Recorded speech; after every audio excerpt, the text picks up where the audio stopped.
Hello, I'm Pastor Horace Douty in Lexington, Virginia, and each Sunday morning I bring you a Bible meditation by way of YouTube.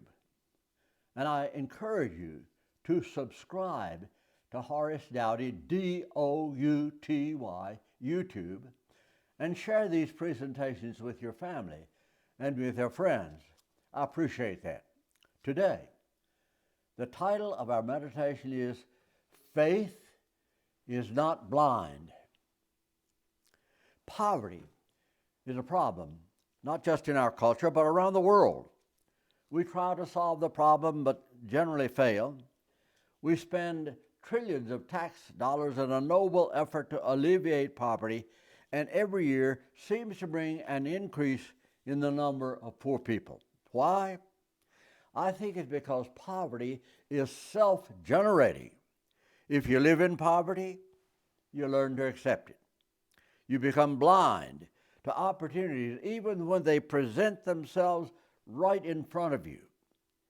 I can think of nothing more difficult than breaking that cycle. For years as a pastor, I took boxes of needed items to a certain family several times a year. And instead of lifting that family, I was making them more and more dependent. I found jobs for both of them, but they quit after only a few days. One year, at Thanksgiving, my church sent me to that home with what anybody would consider a bountiful load of food and clothing. And the next day, the man called me, complaining. He said, "Reverend, where is our country ham? This year you made a mistake. You gave us a fresh ham. And those big cans of green beans, we would rather have brown beans. Please come out here and exchange those items for us." He had not a single word of thank you for all the years that he had received.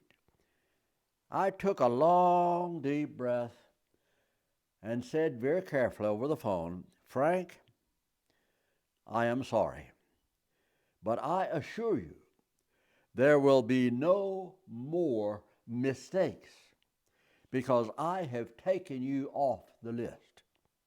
Goodbye." This incident and many others have taught me that if you choose to live in poverty, you will be poor. It becomes your mindset, your way of life. Opportunities mean nothing. Most of my ministry has involved working with the poor, and I tell you, that can be discouraging, especially when those people choose to be poor, choose to be dependent. If you live without love long enough, you begin to think there is no such thing as love. You assume that everybody is just as lonely as you are. They just won't admit it. That man living in the foothills of Mount St. Helens was advised strenuously, leave. And he said, "No, I've lived here in safety all my life, and I will not be scared off by your gossip." And a few days later, he lay dead in a pile of ash. But he did try to escape in his last moments. Other problems are also self-generating. Think about ignorance. Ignorance is a choice. If you choose to close your eyes to truth, it becomes a habit, a way of life. A good example is our national debt. At multiple trillions of dollars, it is dangerously unsustainable. And yet, we act as if it's not there. Congress ignores the elephant in the room. And that blindness has become a habit, all by choice. That man on Mount St. Helens has many cousins, many of them in positions of leadership. They choose to be blind. Christians are often perceived as being blissfully blind, living in fantasy land. We have a popular expression, blind faith, which implies that you cannot have faith unless you close your eyes to reality. Today, I want to refute that misconception. It is faith that opens the eyes. Faith can transform challenges into opportunities. Faith urges the poor man to improve his condition. Faith opens the door to love and to laughter. The remarkable book of Hebrews in our Bible spends several pages talking about faith. And here are two excerpts. Quote, "By faith, we know the world was created by God. What is seen was created out of things not seen." Keep reading, and you'll find these well-thought words, and they're different in different translations, but here's the quote. "Now, faith means putting your full confidence in things you hope for." I like that verse. No theology there, no religion. Any child can understand it. Faith, declares the writer, boils down to simple confidence and determination and optimism. Period. Look closely at the other verse, which says, "By faith we know." Faith puts your brain to work. It does not close the door to information and to knowledge. It opens that door. Scientists this very moment are making great strides, bringing to light things that heretofore were not seen. I am surprised and pleased when so many of them are discovering proof of an invisible dimension, maybe even heaven, as they examine principalities and powers and quantum particles hinted at by the Bible but not yet understood. Faith also opens your eyes to beauty, which is unseen by people who do not have faith. It's why I have all of my life spent a few moments in the pulpit each Sunday morning teaching nature lessons, the bounty of nature. The person of faith sees what's out there, the autumn splendor, the wild foods, the fun, the excitement, the abundance. Enjoyment and appreciation flow as the children and adults learn to identify and to protect and to use God's free gifts all around us.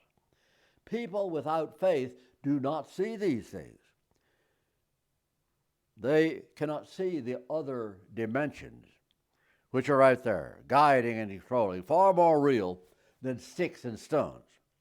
Jesus knew more than his friends knew. He spent his life trying to open their eyes to happiness and abundant life. His faith was not blind. Blindness in our culture is not confined simply to our leaders. Some of you listening in, watching this video, cheerfully swallow chemicals every day, which you hope are good for you.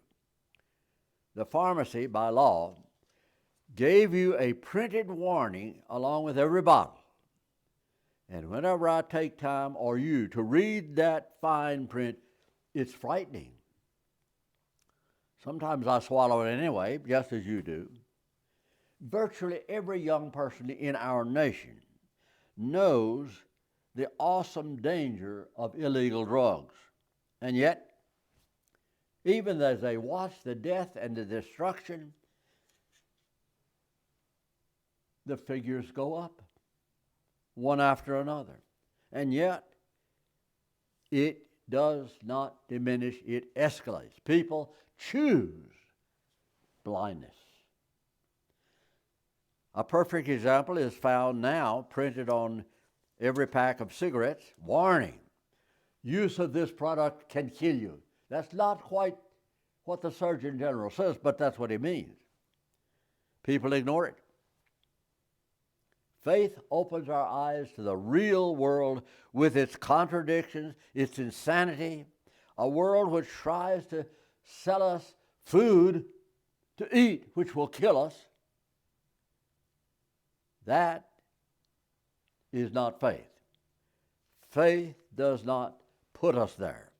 Faith lets us see that the world is God's creation. Even as we stockpile nuclear weapons capable of incomprehensible overkill, by faith, we come up with reasonable solutions. Faith calls you to tune in to this meditation today, where you find sanctuary and oasis, where you turn down the volume and collect your thoughts for a moment, you concentrate on another dimension, rarely mentioned in the news, but just as real, just as vital, maybe more so. Unlike the evening news, this moment does not disturb and dismay you. This moment brings peace, found nowhere else on earth, just as Jesus said. You learn to live your life in a manner which brings you health and happiness, an abundant life. You become an example for those out there who don't know what you know. Faith sends you out into the world to take responsible action wherever it is called for. Faith puts your mind and your muscles in gear. Faith helps you enjoy every bright moment which come to you each day. You come to the dinner table with somebody you love, and there is abundance, light and food and affection and peace. You cling to such moments for dear life and realize they are deeper and more durable than all of the world's problems and craziness. You thank God, your Creator. You absorb the happiness. That is what faith does. It is never blind. Faith opens the door to abundant life today, and it opens the door to heaven tomorrow. Please God, give us clear-eyed faith.